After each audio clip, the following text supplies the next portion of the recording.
आज मुझे एक ऐसी हॉरर फिल्म मिली है जिससे मुझे भी डर लगा है, और वो है हाल ही में रिलीज हुई लाइट्स आउट। सिर्फ कुछ लाख के बजट में बनी इस फिल्म ने रिलीज होते ही दुनिया भर में करोड़ों की कमाई कर ली और इसे सबसे ज्यादा कमाई करने वाली हॉरर फिल्मों में से एक माना जाता है। कहानी एक फैक्ट्री में शुरू होती है, जहां एक दिन बॉस को अपने बेटे मैक्स का एक इमरजेंसी फोन आता है। मैक्स बहुत डरी हुई आवाज में बताता है कि माँ इस समय बेडरूम में खुद से बातें कर रही है और वो देखने में बहुत डरावनी और अजीब लग रही है। बॉस ये सुनकर तुरंत समझ जाता है कि बात सीरियस है। वो मैक्स से कहता है कि वो जल्द ही घर पहुंचेगा और साथ ही दराज से फाइलों से भरा एक बॉक्स निकालता है। उसमें उसकी पत्नी के एक मेंटल हॉस्पिटल में इलाज के रिकॉर्ड रखे हुए थे। जब बॉस उन रिकॉर्ड्स को ध्यान से देख रहा था, तभी एक खौफनाक घटना वहाँ काम करने वाली रोज के साथ घट रही थी। क्योंकि आधी रात हो चुकी थी, इसलिए रोज अपना सामान पैक करके घर जाने की तैयारी कर रही थी। जैसे ही उसने कमरे की लाइट बंद की, सामने वाले दरवाजे पर अचानक एक अजीब सा साया दिखाई दिया। डरी हुई रोज ने फिर से लाइट ऑन की, लेकिन अजीब बात यह थी कि लाइट जलते ही वो साया तुरंत गायब हो गया। ऐसे ही कई बार लाइट चालू और बंद करने के बाद घबराई हुई रोज भागकर बॉस के ऑफिस में गई, ताकि उसे बता सके कि फैक्ट्री में कुछ तो गड़बड़ है। लेकिन बॉस फोन पर इतना बिजी था कि उसने रोज की बात पर बिल्कुल ध्यान नहीं दिया। थोड़ी देर बाद बॉस ने भी अपना सामान समेटा और वहां से निकलने लगा, लेकिन वो अभी ज्यादा दूर नहीं गया था कि तभी उसके पीछे से एक बहुत ही चुभने वाली रगड़ने की आवाज आई। जब उसने हैरानी से पीछे मुड़कर देखा, बॉस बॉस बॉस इस नजारे से बुरी तरह डर गया और बिना पीछे देखे सीधे मेन गेट की तरफ भागा। लेकिन उसने बिल्कुल नहीं सोचा था कि पलक झपकते ही वो साया उसका पीछा करते हुए आ जाएगा और उसके पैरों पर कई गहरे खून से लथपथ कट लगा देगा। उसी समय बॉस ने भी उस साये की कमजोरी पकड़ ली थी कि वो रोशनी से बहुत डरता है। ये बात समझते ही बॉस में अचानक हिम्मत आ गई और वो बिना कुछ सोचे समझे सीधे उस गोदाम की तरफ भागा, जहां बहुत सारी लाइटें जल रही थी। जब बॉस को लगा कि अब वो पूरी तरह सुरक्षित है, तभी सिर के ऊपर की लाइटें झपकी और कमरे में पूरी तरह अंधेरा छा गया। और फिर पास का दरवाजा अचानक बिना किसी इशारे के अपने आप खुल गया। बॉस को कुछ समझने का मौका तक नहीं मिला और उस खतरनाक भूत ने उसे मार डाला। पिता की अजीबोगरीब मौत के साथ ही ये खुशहाल परिवार रातों रात टूटकर बिखर गया और डिप्रेशन की शिकार मां पति का सहारा छिन जाने के कारण और भी ज्यादा अजीब और डरावनी हो गई। उस रात मैक्स कंबल ओढ़कर सोने ही वाला था कि तभी उसे एक बार फिर से अपनी माँ के खुद से बात करने की आवाज सुनाई दी। कई बार अपनी माँ को आवाज लगाने पर भी जब कोई जवाब नहीं मिला, तो उसने हिम्मत जुटाई, बिस्तर से उतरा और धीरे धीरे अपनी माँ के बेडरूम की तरफ गया। जैसा उसने सोचा था वैसा ही हुआ। उसकी माँ एक खाली कमरे की तरफ देखकर बातें कर रही थी, जैसे कि कमरे में उनका कोई बहुत अच्छा दोस्त मौजूद हो। मैक्स को देखते ही माँ ने तुरंत बात करना बंद कर दिया और बहुत प्यार से अपने बेटे को वापस जाकर सोने के लिए कहने लगी। समझदार मैक्स भी चुपचाप अपने कमरे में वापस लौट गया। लेकिन जब मैक्स आधे रास्ते में पहुंचा, तो उसने अचानक से पीछे मुड़कर देखा और सामने का नजारा देखकर उसके मुंह से चीख निकलते निकलते बची। उसने देखा कि अंधेरे में से एक बहुत ही लंबा साया अचानक बाहर झांक रहा था और ऐसा लग रहा था मानो वो किसी भी समय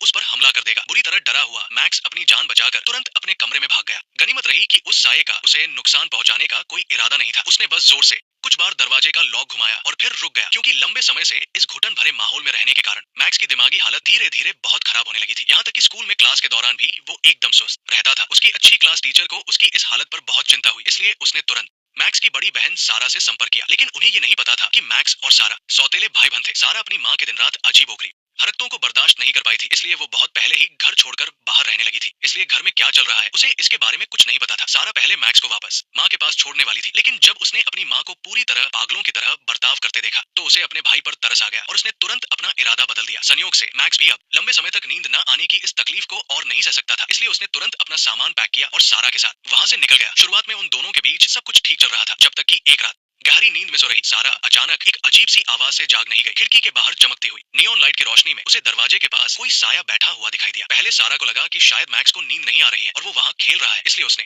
उसकी मदद करने के लिए लाइट ऑन करने की सोची। लेकिन हैरानी की बात थी कि कई बार स्विच दबाने के बाद भी वो लैंप अजीब तरीके से ऑन ही नहीं हुआ और तभी सारा को भी धीरे धीरे महसूस होने लगा कि कुछ तो गड़बड़ है। वो साया ऐसा लग रहा था जैसे रोशनी आते ही गायब हो जाएगा। ये पक्का करने के लिए कि ये सब कोई वहम नहीं है, सारा को मजबूरी में सावधानी से आगे बढ़ना पड़ा। खतरे के उस पल में सारा ने सही समय पर अपने सिर के ऊपर वाली लाइट जला दी और खुद को उस साये का शिकार होने से बचा लिया। एक मुसीबत खत्म नहीं हुई थी कि दूसरी आ गई। अगले ही दिन मैक्स के साइकोलॉजिस्ट अचानक सारा के घर पहुंच गए। उन्होंने कहा कि सारा की अभी जो उम्र और जॉब है, उसके हिसाब से वो मैक्स की सही गार्जियन नहीं बन सकती। इतना कहकर वो बिना किसी झिझक के मैक्स को अपने साथ ले गए। हालांकि सारा बहुत गुस्से में थी, लेकिन असलियत जानकर उसे मजबूरन समझौता करना पड़ा। फिर बहुत उदास होकर सारा जब लिविंग रूम में वापस आई, तो अचानक उसकी नजर कारपेट के नीचे फर्श पर गई, जहां लगा कि किसी ने इंग्लिश के कुछ लेटर्स लिखे हैं। उत्सुकता में सारा ने तुरंत कारपेट हटाया और हैरान रह गई, क्योंकि वहां डायना नाम लिखा हुआ था। एक ही पल में सारा को अपने बचपन की याद आ गई। उस दिन वो घर पर शांति से पेंटिंग कर रही थी कि तभी अगले ही पल टेबल पर रखी ड्राइंग बुक अचानक गायब हो गई। उसे पता नहीं चला कि क्या हुआ, लेकिन सारा खुद को रोक नहीं पाई और एक आधे खुले अलमारी के दरवाजे के पास गई। जैसे ही क्लोजेट की लाइट ऑन हुई, हवा में उड़ रही वो ड्राइंग बुक अचानक जमीन पर गिर पड़ी। जब सारा ने डरते डरते नीचे झुककर देखा, तो उस बुक पर अचानक एक ऐसा कैरेक्टर बना हुआ था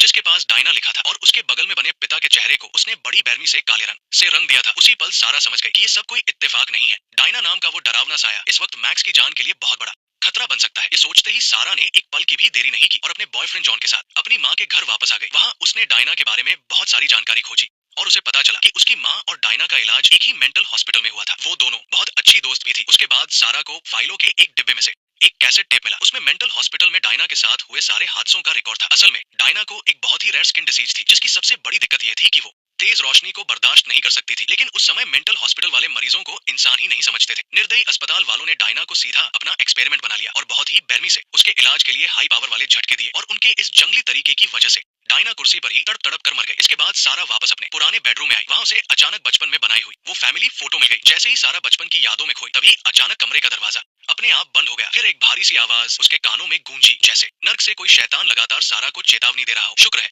कि ऐन मौके पर डेविड ने दरवाजा तोड़ दिया और अंदर आ गया, जिससे सारा की जान बच गई। इसके बाद बुरी तरह डरे हुए दोनों वहां से तुरंत निकल गए। उनके वहां से निकलते ही माँ टॉम को लेकर बाहर से घर आ गई। इतने दिनों तक टॉम को इग्नोर करने की भरपाई के लिए उसने ना सिर्फ बेटे के लिए खूब सारे स्नैक्स खरीदे, बल्कि उसे रात में साथ मूवी देखने के लिए भी कहा। ये सुनकर टॉम बहुत खुश हुआ और उसने बिना कुछ सोचे हाँ कर दी। लेकिन उसने ये बिल्कुल नहीं सोचा था कि मूवी देखने के बीच में माँ चुपचाप सारी लाइटें बंद कर देगी। फिर टॉम की मिन्नतों को नजरअंदाज करते हुए वो लगातार कहती रही कि वो उसे अपनी सबसे अच्छी दोस्त से मिलवाएगी। जब वो दोनों बात कर रहे थे, तभी अंधेरे में छुपी डायना अचानक दरवाजे के बाहर नजर आई। फिर वो बिना कोई आवाज किए दोनों के पास आ गई। उसे गुस्से में देखकर टॉम ने घबराए बिना तुरंत लाइट का स्विच ऑन कर दिया। इससे एक बहुत बड़ा और भयानक हादसा टल गया। इस डरावने हादसे के बाद टॉम माँ का पागलपन अच्छी तरह समझ गया था, इसलिए वो तुरंत भागकर अपनी बहन के पास मदद मांगने गया। उसी समय सारा को डायना और माँ के रिश्ते की पूरी सच्चाई समझ आ गई थी। उसे लगा कि डायना के पास जन्म से ही एक बुरी ताकत है जो इंसानों के दिमाग में घुसकर उनकी यादें बदल सकती है। और उसने माँ को ही अपना शिकार क्यों बनाया? इसकी वजह यह थी कि सिर्फ भोली भाली माँ ही उसकी दोस्त बनना चाहती थी। इसके बाद सारा ने डायना को पूरी तरह खत्म करने का तरीका भी सोच लिया। वो ये था कि माँ को उदास होने से रोकना होगा। जाहिर है उसके इस अंदाजे ने डायना की कमजोर नस को दबा दिया था। गुस्से में पागल डायना बिना कुछ सोचे समझे कमरे में आ गई और उसने टॉम को सीधे अंधेरे बिस्तर के नीचे खींचने की कोशिश की। खुशकिस्मती से सारा ने फुर्ती दिखाई और पूरी ताकत लगाकर टॉम की जान बचा ली। इसके बाद वो सब तुरंत माँ के घर पहुंचे। वहां थोड़ी देर बात करने के बाद ही पागल हो चुकी माँ ने अचानक सब पर गुस्सा करना शुरू कर दिया। इसकी वजह ये थी कि सारा ने उसे डायना की मौत का सच बता दिया था। सच को न मानने वाली माँ ने सारा को बहुत बुरा भला कहा और फिर गुस्से में अपने कमरे में वापस चली गई। शुक्र है कि उन सबको पहले से ही इसके लिए तैयार थे। वो बिल्कुल निराश नहीं हुए, बल्कि पूरी हिम्मत से डायना पर पलटवार करने की तैयारी करने लगे। तीनों ने मिलकर एक एक करके सारे स्विच पर टेप लगा दी। साथ ही उन्होंने नए बल्ब और एक्स्ट्रा मोमबत्तियां भी खरीद ली ताकि वो डायना को अंधेरे में आने से रोक सके। लेकिन अफसोस, रात भर मेहनत करने के बाद भी उन लोगों ने डायना की ताकत और जिद को कम आंका था। रात होते ही रोशनी से जगमगाता वो घर अचानक घने अंधेरे में डूब गया। नींद से जागी सारा तुरंत समझ गई कि ये डायना का ही काम है, इसलिए वो तुरंत एक टॉर्च लेकर बेसमेंट में मेन स्विच चेक करने गई। इसी बीच टॉम भी अचानक नींद से उठ गया। पूरे घर में खुद को अकेला पाकर वो बहुत डर गया। मजबूरी में उसने टेबल से मोमबत्ती उठाई और डरते डरते बाहर सारा को ढूंढने लगा। लेकिन घबराहट में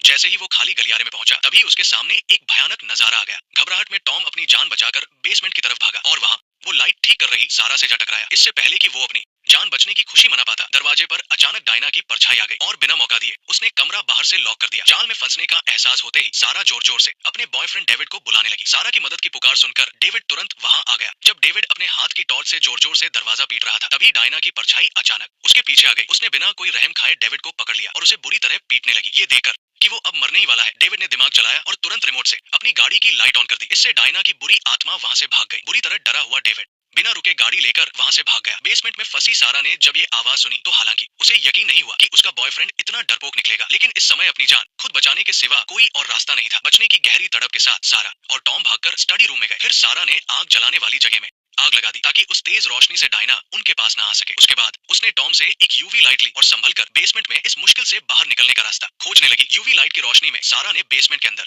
कई ऐसे सुराग देखे जो आम आंखों से नहीं दिखते थे। वो सब डायना के नफरत से भरे शिकायती मैसेज थे। जब वो डर को दबाकर आगे बढ़ ही रही थी, तभी बुरी तरह डरी हुई सारा तुरंत बाहर की तरफ भागने लगी। लेकिन अभी वो कुछ ही कदम चली थी कि शेल्फ के पीछे से एक खौफनाक और नुकीला हाथ बाहर आ गया। शुक्र है कि उस खतरे के वक्त सारा ने यूवी लाइट की रोशनी तेज कर दी, जिससे डायना का हाथ जलने लगा और उसमें से धुआं उठने लगा। ये देखकर सारा तुरंत टॉम के पास वापस भागी और घबराते हुए उसे बताया कि डायना से लड़ने के लिए इस यूवी लाइट का इस्तेमाल हथियार की तरह कर सकते हैं। उसी समय डेविड भारी पुलिस फोर्स के साथ वापस वहां आ गया। लेकिन अफसोस कि पुलिस का सामना इस बार एक बहुत ही खतरनाक और भयानक आत्मा से था। बंदूकों से भी उस आत्मा को कोई नुकसान नहीं हो रहा था। कुछ ही सेकंड्स के अंदर मदद करने आए सारे पुलिस वाले एक एक करके डायना के हाथों बेदर्दी से मारे गए। यहाँ तक कि सारा, जिसे डायना की कमजोरी पता थी, वो भी डायना के अचानक और लगातार होने वाले हमलों के सामने जल्द ही हारने लगी। जब सब कुछ खत्म होने वाला था, तभी माँ अचानक हाथ में बंदूक लिए पीछे से आ गई। दरअसल इतना सब कुछ होने के बाद माँ का भटका हुआ दिमाग धीरे धीरे सही होने लगा था। वो अच्छी तरह समझ गई थी कि वो दुनिया में सबसे ज्यादा अपने बच्चों से प्यार करती है, इसलिए डायना जैसे दरिंदे से उनकी जान बचाने के लिए उसने बिना सोचे बंदूक को अपने सिर पर रख लिया, क्योंकि डायना उसी के दिमाग की